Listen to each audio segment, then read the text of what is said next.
धार्मिक ग्रंथों के अनुसार हिंदू धर्म में त्रिदेव को सर्वश्रेष्ठ माना गया है।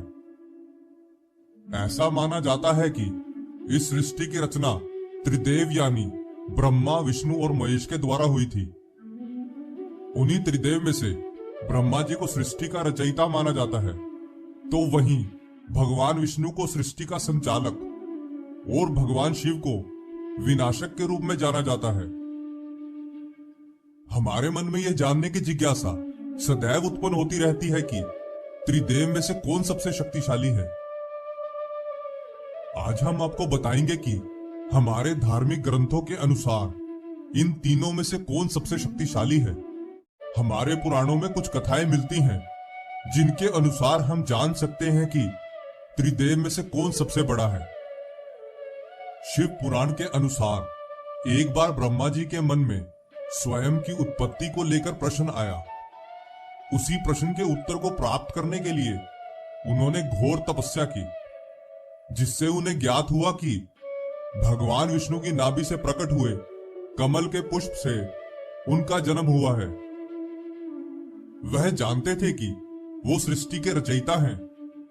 उसी अहंकार में वो भगवान विष्णु के समक्ष गए और कहने लगे कि हे विष्णु, मैं तुमसे ज्यादा श्रेष्ठ हूं। उधर भगवान विष्णु बोले कि तुम्हारी उत्पत्ति मेरे द्वारा हुई है, इसलिए तुमसे ज्यादा मैं श्रेष्ठ हूं। अहंकार में दोनों का विवाद इस हद तक बढ़ गया कि युद्ध की स्थिति उत्पन्न होने लगी थी। भगवान शंकर दूर बैठे यह सब देख रहे थे। यह देख उनके विवाद को शांत करने हेतु उनके समक्ष अग्निलिंग के रूप में प्रकट हो गए, जिसका ना तो कोई आदि था और ना कोई अंत। उसे देख भगवान विष्णु और ब्रह्मा जी ने यह सहमति बनाई कि जो भी इस अग्निलिंग का आदि या अंत ढूंढ लेगा वही दोनों में श्रेष्ठ माना जाएगा। ब्रह्मा जी अग्निलिंग के ऊपर की ओर और विष्णु जी अग्निलिंग के नीचे की ओर चले गए। दोनों को बहुत दूर जाने के बाद भी उस लिंग का अंत नहीं मिला और वो थक कर वापस आ गए। वापस आने के पश्चात भगवान विष्णु ने अपनी पराजय स्वीकार कर ली, किंतु ब्रह्मा जी ने झूठ बोला कि उन्होंने इस लिंग का अंत ढूंढ लिया है।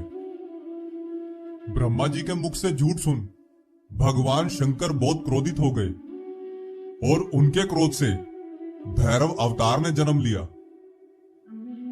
उसी भैरव अवतार ने ब्रह्मा जी का पांचवा मुख अपनी छोटी उंगली के नाखून से काट दिया, जिस मुख से उन्होंने झूठ बोला था। भगवान शंकर ने ब्रह्मा जी को श्राप दिया कि संसार में उनकी पूजा नहीं होगी और विष्णु जी को स्वयं के समान पूजे जाने का आशीर्वाद दिया। शिव पुराण के अनुसार भगवान शंकर ही त्रिदेव में सबसे बड़े हैं। श्रीमद् भगवद गीता के अनुसार एक बार सप्त ऋषिगण आपस में एक विषय पर बात कर रहे थे कि ब्रह्मा, विष्णु और महेश में से कौन सबसे श्रेष्ठ है। तब सप्त ऋषियों में से महर्षि भृगु के मन में विचार आया कि क्यों ना त्रिदेव की परीक्षा ली जाए, जिससे पता चल जाएगा कि कौन सबसे श्रेष्ठ है।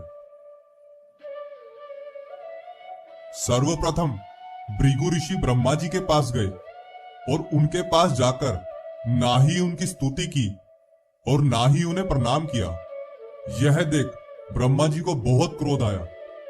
भृगु ऋषि ब्रह्मा जी के मानस पुत्र हैं, यही सोचकर उन्होंने अपने क्रोध को शांत कर लिया। उसके पश्चात भृगु ऋषि महादेव के पास कैलाश पर्वत पर पहुंचे। भृगु ऋषि को आया देख भगवान शंकर मुस्कुराते हुए अपने आसन से उठे और भृगु ऋषि को गले लगाने के लिए आगे बढ़े,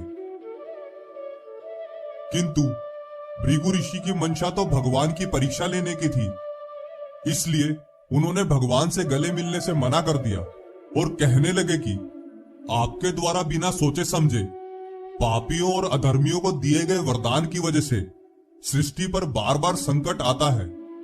ऐसे में मैं आपका आलिंगन भला क्यों स्वीकार करूं। यह सुन महादेव को बहुत क्रोध आया और उन्होंने अपना त्रिशूल उठा लिया। माता पार्वती ने उन्हें किसी तरह शांत किया। फिर भृगु ऋषि बैकुंठ धाम पहुंचे, जहां भगवान नारायण माता लक्ष्मी के साथ क्षीर सागर में विश्राम कर रहे थे।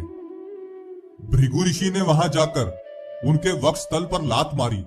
भगवान नारायण तभी अपने आसन से खड़े हुए और भृगु ऋषि के चरणों में हाथ जोड़कर बैठ गए और बोले कि हे महर्षि, मेरा वक्षस्थल बहुत कठोर है, आपके पैर में कहीं चोट तो नहीं आई ना? मुझे क्षमा कीजिए, क्योंकि मुझे ज्ञात नहीं था कि आप यहां आने वाले हैं और इसी कारण मैं आपका स्वागत नहीं कर सका। कृपया आसन ग्रहण करें। भगवान का करुणा भाव देखकर भृगु ऋषि की आंखों में आंसू आने लगे। उसके पश्चात भृगु ऋषि ने अपने सभी अनुभव को सप्तऋषियों को सुनाया, जिसके बाद सभी ऋषियों ने भगवान नारायण को सबसे श्रेष्ठ बताया। सप्तऋषियों की कथा के अनुसार एक बार त्रिदेव एक साथ बैठे थे। तभी भगवान शंकर के मन में विचार आया कि मैं सृष्टि का विनाशक हूं। क्या मेरे पास इतनी शक्ति है कि मैं सामने बैठे ब्रह्मा जी और विष्णु जी का भी विनाश कर सकता हूं? भगवान शंकर के मन में ऐसा विचार आया देख ब्रह्मा जी और विष्णु जी दोनों मुस्कुराने लगे और ब्रह्मा जी महादेव से बोले, हे महादेव, आप अपनी शक्ति का प्रयोग मुझ पर कीजिए। यह सुन भगवान शंकर ने जैसे ही अपनी शक्ति का प्रयोग ब्रह्मा जी पर किया, ब्रह्मा जी जलने लगे और राख का ढेर बन गए। यह देख भोलेनाथ चिंता करने लगे कि अब इस सृष्टि का निर्माण कौन करेगा। तभी उस राख के ढेर से आवाज आई, हे महादेव, मुझे कुछ नहीं हुआ, मेरे जलने से इस राख का निर्माण हुआ है और जहां निर्माण है वहां मैं हूं। और ब्रह्मा जी पुनः प्रकट हो गए। फिर भगवान नारायण बोले, हे महादेव, अब आप अपनी शक्तियों का प्रयोग मुझ पर कीजिए।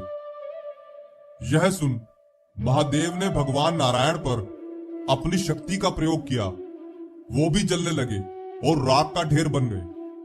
राख के ढेर में से फिर आवाज आई, हे महादेव, मुझ पर अपनी और शक्तियों का प्रयोग करते रहें। बार बार सभी शक्तियों का प्रयोग करने के बाद राख गायब हो गई, किंतु राख का एक कण अभी भी बचा रह गया। उसी कण में से विष्णु जी फिर से प्रकट हो गए। उसके बाद भगवान शिव के मन में विचार आया कि अगर वो खुद का ही विनाश कर लें तो क्या ब्रह्मा जी और विष्णु जी का भी विनाश हो जाएगा? क्योंकि जहां विनाशक ही नहीं होगा वहां किसी और का होना कैसे संभव है? जैसे ही भगवान शिव ने अपने ऊपर शक्तियों का प्रयोग किया, वो जलकर राख का ढेर हो गए और उनके साथ साथ भगवान विष्णु और ब्रह्मा जी भी राख का ढेर हो गए। तीनों के राख के ढेर होने के पश्चात चारों ओर अंधेरा छा गया। तभी उस राख के ढेर में से ब्रह्मा जी उत्पन्न हुए, क्योंकि जहां निर्माण वहां ब्रह्मा जी। उसके पश्चात विष्णु जी प्रकट हुए, क्योंकि जहां निर्माण वहां संरक्षक। और अंत में भगवान शंकर उसी राख में से प्रकट हुए, क्योंकि जहां निर्माण और संरक्षक वहीं विनाश। भगवान भोलेनाथ ने उस राख की महत्वता को जानते हुए उस भस्म को अपने शरीर पर लगा लिया। इससे यह ज्ञात हुआ कि त्रिदेव में कोई भी बड़ा नहीं है, और हमारे सभी वेदों और पुराणों में भी यही व्याख्या मिलती है कि त्रिदेव समान और श्रेष्ठ हैं और उनकी तुलना करना भी व्यर्थ है। आशा करते हैं कि हमारी प्रस्तुति आपको काफी पसंद आई होगी। आपसे अनुरोध है कि आप इस वीडियो को ज्यादा से ज्यादा लोगों तक पहुंचाने के लिए लाइक, शेयर और सब्सक्राइब करें। धन्यवाद।